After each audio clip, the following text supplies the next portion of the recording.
글로벌 오토 리뷰즈에 오신 것을 환영합니다. 우리는 오늘 단순한 기술 리뷰를 넘어서 국가의 힘과 그 배경에 숨겨진 이야기로 여러분을 안내하려고 합니다.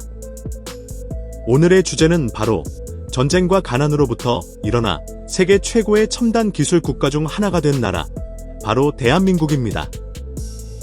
한국은 어떻게 삼성, 현대, LG와 같은 글로벌 브랜드의 본거지가 되었을까요?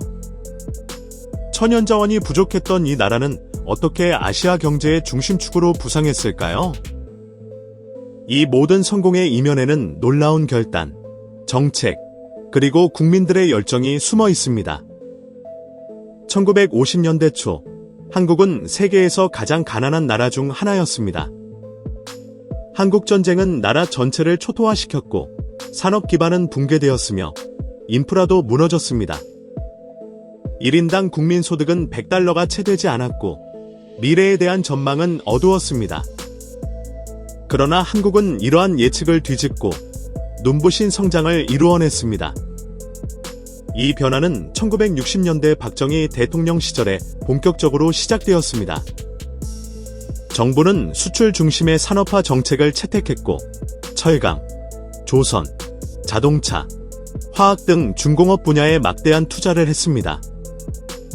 바로 이 시기에 포스코, 삼성, 현대와 같은 기업들이 본격적으로 성장하기 시작했습니다. 정부와 기업은 긴밀히 협력하며 계획된 자본주의라고 불리는 시스템을 형성했죠. 국가는 자금을 지원하고 방향을 제시했으며 기업은 생산성과 수출 목표를 달성해야 했습니다. 하지만 산업 정책만으로 이 모든 발전을 설명할 수는 없습니다.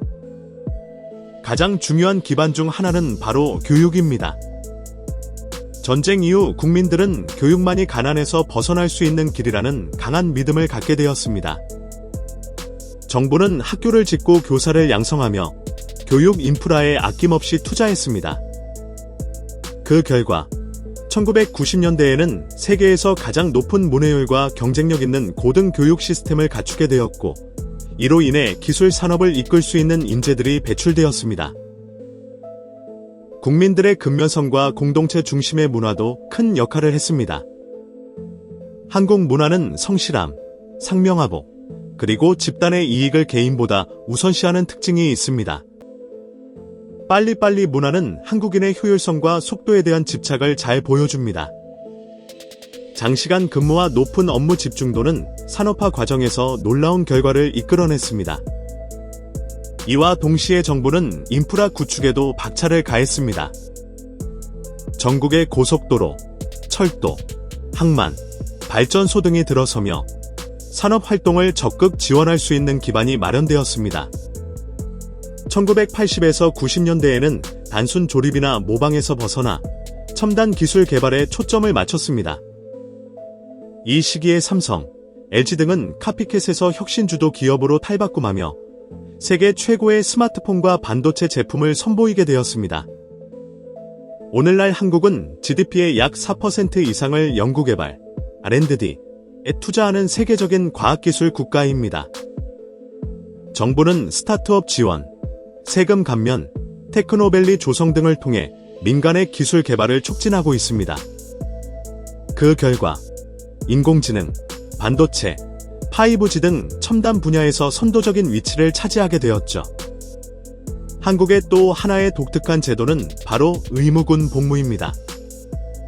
모든 성인 남성은 약 2년간 군 복무를 해야 하며, 이는 개인에게 책임감과 규율, 애국심을 심어줍니다.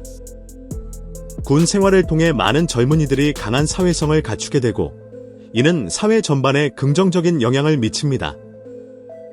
부패 척결도 발전에 큰 기여를 했습니다. 과거에는 재벌과 정치권의 유착이 문제였지만 최근 몇십 년간 엄격한 법 집행과 국민의 감시로 인해 많은 변화가 생겼습니다. 대통령이나 대기업 총수조차 처벌받을 수 있다는 인식이 확산되며 공정성과 투명성이 강화되었습니다. 한국은 내수 중심이 아닌 수출 중심 경제 구조를 채택했습니다. 현대자동차, 삼성전자, 조선업 등 대부분의 대기업이 글로벌 시장을 타깃으로 제품을 생산하고 있으며 한국 제품은 품질과 신뢰를 바탕으로 세계 시장을 점령하고 있습니다.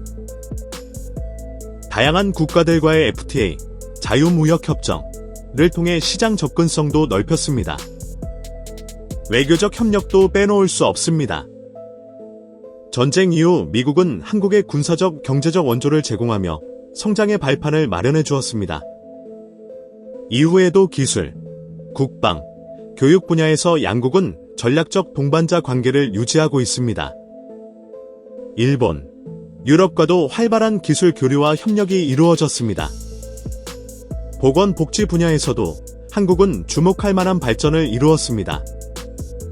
전국민 건강보험 시스템은 효율적이고 저렴한 의료 서비스를 제공하며 세계에서 모범 사례로 평가받고 있습니다. 노인, 저소득층, 아동 등을 위한 복지 정책도 확대되며 사회적 안정성이 확보되었습니다. 마지막으로 한국의 문화적 영향력은 세계적으로 큰 파장을 일으켰습니다. K-팝, 드라마, 한국 음식, 뷰티 산업 등은 전 세계적으로 인기를 끌고 있으며 이를 통해 한국은 소프트 파워를 강화하고 있습니다. BTS, 블랙핑크 등은 단순한 아티스트가 아닌 문화 외교의 중심축으로서 활동하고 있습니다. 이러한 문화 산업은 관광, 수출, 한류 팬덤 확산 등으로 이어지며 막대한 경제 효과를 창출하고 있습니다. 많은 외국인들이 한국어를 배우고 한국 브랜드와 제품에 관심을 갖게 된 것도 이러한 문화 파급력 덕분입니다. 그러나 무엇보다 중요한 건 바로 애국민입니다. 대한민국의 발전은 정책이나 기술만으로 설명될 수 없습니다. 가난과 독재, 전쟁을 극복한 국민의 노력, 인내, 단결이 있었기에 오늘날의 대한민국이 존재하는 것입니다. 지금 경제적 어려움을 겪고 있는 국가가 있다면 한국의 사례는 강력한 희망의 메시지를 줍니다. 아무것도 없는 상태에서 시작해 세계 10대 경제대국으로 성장한 한국은 변화가 가능하다는 것을 증명해주고 있습니다. 시청해주셔서 감사합니다. 오늘은 글로벌 오토 리뷰즈에서 특별히 기술이나 자동차가 아닌 그 기술을 만든 나라와 국민의 힘을 조명해보았습니다.